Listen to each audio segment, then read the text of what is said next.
Olá, bom dia, meus caros irmãos e irmãs, queridos paroquianos e paroquianas, todos os devotos e devotas de Santo Antônio, paz e bem. É uma alegria de chegarmos mais uma vez até o seu lar, aos seus corações, levando a nossa mensagem do Evangelho no dia a dia. Nós estamos na 28ª semana do Tempo Comum. Hoje, quinta-feira, dia 19 de outubro, nós vamos rezar, refletir a partir do Evangelho de Lucas, capítulo 11, versículos de 47 até 54. Disse o Senhor: Ai de vós, porque construís os túmulos dos profetas. No entanto, foram vossos pais que os mataram. Com isso, vós sois testemunhas e aprovais as obras de vossos pais. Pois eles mataram os profetas e vós construís os túmulos. É por isso que a sabedoria de Deus afirmou: Eu lhes enviarei profetas e apóstolos, e eles matarão e perseguirão alguns deles, a fim de que se peçam contas a esta geração do sangue de todos os profetas derramado desde a criação do mundo, desde o sangue de Abel até o sangue de Zacarias, que foi morto entre o altar e o santuário. Sim, eu vos digo, serão pedidas contas disso a essa geração. Ai de vós, mestres da lei, porque tomastes a chave da ciência. Vós mesmos não entrastes e ainda impedistes os que queriam entrar. Quando Jesus saiu daí, os mestres da lei e os fariseus começaram a tratá-lo mal e a provocá-lo sobre muitos pontos. Armavam ciladas para pegá-lo de surpresa por qualquer palavra que saísse de sua boca. Meus caros irmãos e irmãs, percebamos que Jesus, com bastante ironia, vamos dizer assim, ele desmascara a falsidade dos doutores da lei, porque dizem venerar os profetas, mas não acolhem os apelos de Deus, tal como seus pais. Por isso, eles não são melhores do que eles. Os profetas foram recusados e mortos porque eram e geravam incômodos, questionavam. O mesmo sucede agora com Jesus. O que diz o Evangelho? Serão pedidas contas a esta geração. Veja que os destinatários desta sentença eram primeiramente os doutores da lei e os fariseus. A menção dos apóstolos ao lado dos profetas deixa entrever as perseguições dos chefes contra aquela primeira geração apostólica. Os especialistas em leis dificultavam e muito para as pessoas simples a compreensão, a prática da lei de Deus. Era colocado muito fardo, muito peso. E mais grave ainda, eles incutiam medo no povo para que esse povo, tão carente, tão desejoso de uma palavra de conforto, não se aproximasse de Jesus. E Jesus, então, ele verbera fortemente a arrogância intelectual e também religiosa dos doutores da lei, que, embora dispondo dos instrumentos necessários, eles não seguem nem reconhecem o caminho que leva a Deus, indicado pela lei e também pelos profetas. E pior ainda, tornaram-no inacessível ao povo, retirando aos preceitos e normas o verdadeiro significado. Então, o saber em posse de poucas pessoas, ou então utilizado como um meio de dominação, como os mestres da lei faziam, é uma forma muito grave, muito forte de injustiça e um dos obstáculos à vida fraterna. Aquilo que o Papa Francisco diz, a construção, o fortalecimento da amizade social. Jesus ele distribui tantas carapuças aos fariseus e doutores da lei que não causa espanto aquilo que está no final do Evangelho. No sentido de eles começarem a construir um grande acordo, os fariseus, os mestres da lei, buscando armar ciladas para apanhar Jesus de surpresa em alguma palavra que saísse da sua boca. Na sexta-feira, dia 20 de outubro, nós vamos rezar e meditar com o Evangelho de Lucas, o capítulo 12, versículos de 1 até 7. Milhares de pessoas se reuniram a ponto de uns pisarem os outros. E Jesus começou a falar primeiro a seus discípulos: tomai cuidado com o fermento dos fariseus, que é pura hipocrisia. Não há nada de escondido que não venha a ser revelado, e não há nada de oculto que não venha a ser conhecido. Portanto, tudo o que tiverdes dito na escuridão será ouvido à luz do dia, e o que tiverdes pronunciado ao pé do ouvido, no quarto, será proclamado sobre os telhados. Pois bem, meus amigos, eu vos digo, não tenhais medo daqueles que matam o corpo, não podendo fazer mais do que isso. Vou mostrar-vos a quem deveis temer. Temei aquele que depois de tirar a vida, tem o poder de lançar-vos no inferno. Sim, eu vos digo, a esse temei. Não se vendem 5 pardais por uma pequena quantia? No entanto, nenhum deles é esquecido por Deus. Até mesmo os cabelos de vossa cabeça estão todos contados. Não tenhais medo, vós valeis mais do que muitos pardais. É um evangelho, às vezes, difícil de entender, mas está naquele contexto dos ai de vós, das sentenças de Jesus contra os mestres da lei e os fariseus. Esses ai de vós, dirigidos por Jesus, então, a esses fariseus e doutores da lei, têm um objetivo de alertar os discípulos para a necessidade de eles se defenderem da hipocrisia farisaica. E mais do que se defenderem, para eles também não serem hipócritas.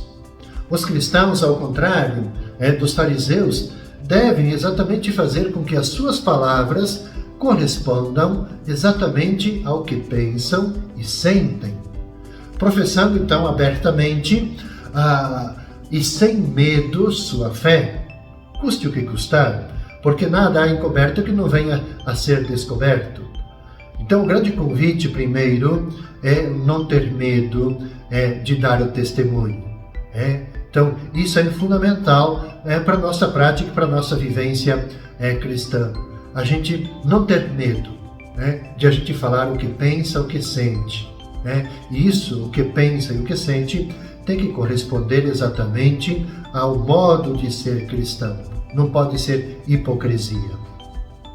Jesus, ele denuncia os fariseus porque eles fazem da observância da lei como que um trampolim para eles obterem privilégios. Eles se consideravam os puros, os santos. E em vez de servirem ao povo, eles se servem do povo para conservar, não perder essa sua posição social, às custas dos outros. Então, esse é o fermento dos fariseus. Esta é a influência maléfica que pode se infiltrar também, eu chamo a atenção, pode se infiltrar no seio da nossa comunidade cristã. Os discípulos devem partilhar o que aprenderam do Mestre, mas há que ter um cuidado. Qualquer hipocrisia na fala e no testemunho um dia vai se revelar. As máscaras, Jesus diz isso, as máscaras, elas serão arrancadas. Então os discípulos, aqui chamados de amigos, eles são fortemente exortados a não temer. Obviamente que a gente tem que ter essa compreensão, não temer, que era um tempo muito forte de perseguição, mas ter a coragem de confessar publicamente Jesus. A gente poderia dizer, nós, no nosso tempo, nós somos enviados, a testemunhar. Nós poderemos encontrar adversidades, intolerâncias, incompreensões, podemos inclusive sofrer violência, mas Jesus está dizendo, não devemos temer, nós temos que ter coragem de testemunhar o Evangelho. O Evangelho ele finaliza dizendo, olha, se nós fizermos isso, o Pai cuida de todos e Ele vai estar presente em todas as nossas circunstâncias.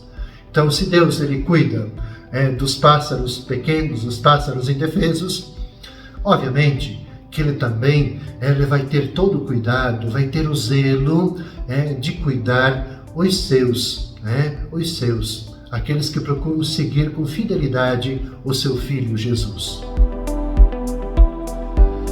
E no sábado, meus caros irmãos e irmãs, no dia 21 de outubro, nós vamos rezar e refletir com o Evangelho de Lucas, o capítulo 12, versículos de 8 até 12. Disse Jesus aos seus discípulos: todo aquele que der testemunho de mim diante dos homens, o Filho do Homem também dará testemunho dele diante dos anjos de Deus. Mas aquele que me renegar diante dos homens será negado diante dos anjos de Deus. Todo aquele que disser alguma coisa contra o Filho do Homem será perdoado. Mas quem blasfemar contra o Espírito Santo não será perdoado. Quando vos conduzirem diante das sinagogas, magistrados e autoridades, não fiqueis preocupados como ou com que vos defendereis, ou com o que direis, pois nesta hora o Espírito Santo vos ensinará o que deveis dizer. Veja, meus caros irmãos e irmãs, eu digo assim que com esse Evangelho a gente fecha com chave de ouro esta nossa 28ª semana do tempo comum. Primeiro, é bom dizer que certamente Lucas, nesse trecho que acabamos de escutar para o Evangelho do sábado, ele reúne um conjunto de palavras de Jesus com um objetivo de encorajar os cristãos que enfrentam as perseguições e também os desafios do seu tempo. E também, obviamente, que lhes oferece critérios de comportamento. Então, declarar-se por alguém diante dos anjos é o mesmo que defender o ingresso desse alguém na esfera do Pai Celeste. É isso que diz Jesus no Evangelho. É o que faz Jesus em favor dos seus fiéis seguidores. Agora a gente também tem que perguntar com aquilo que está no final do Evangelho, que é muito forte. Quer dizer, o que é de fato blasfemar contra o Espírito Santo? É bom que a gente compreenda bem, a gente pense nisso. Nós sabemos que toda a vida e as obras de Jesus, elas se desenrolam sob a ação do Espírito. E já dizia isso o próprio Jesus no início da sua missão.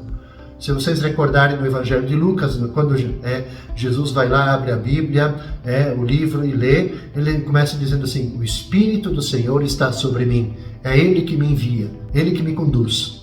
Ora, então dizer que Jesus ele age pelo poder de Satanás, assim como ele foi acusado, e ouvimos há poucos dias o Evangelho que tratava disso, é a gente blasfemar contra o Espírito Santo.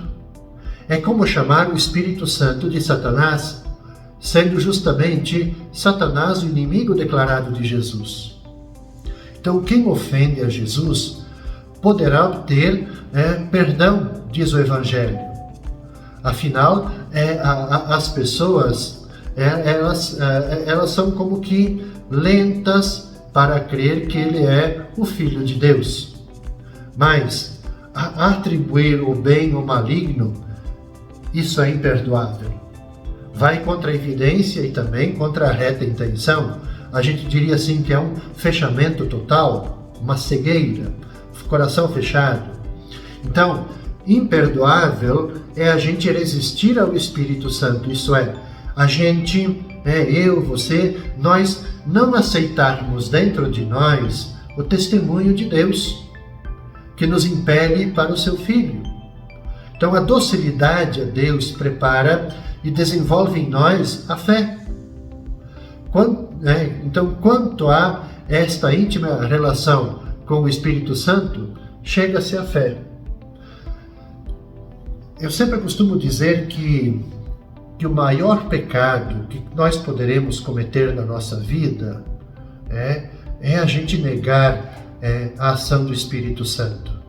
Seja negar a ação do Espírito Santo na vida da gente, mas negar que o Espírito Santo ele age no mundo, ele age na vida das pessoas, ele dinamiza, ele impulsiona, ele fortalece as pessoas para a missão e para a prática do bem. Então, quando a gente nega isso, a gente comete um pecado imperdoável, como diz o Evangelho. Caros irmãos e irmãs, que possamos nos abrir para a ação do Espírito. Esse é o grande chamamento, é o grande pedido, o grande desejo de Deus. Concluímos assim a reflexão do itinerário dessa 28ª semana do Tempo Comum. Nós vamos nos encontrar novamente na segunda-feira, neste mesmo horário, iniciando então um novo ciclo de reflexões da 29ª semana do Tempo Comum. Eu desejo a cada um de vocês todas as bênçãos, a paz. Vamos nos lembrar nas nossas preces individuais e familiares, também de rezarmos pelo conflito que há, para que cesse, para que haja entendimento entre os povos palestinos e israelenses. É o desejo de todos nós. Paz e bem.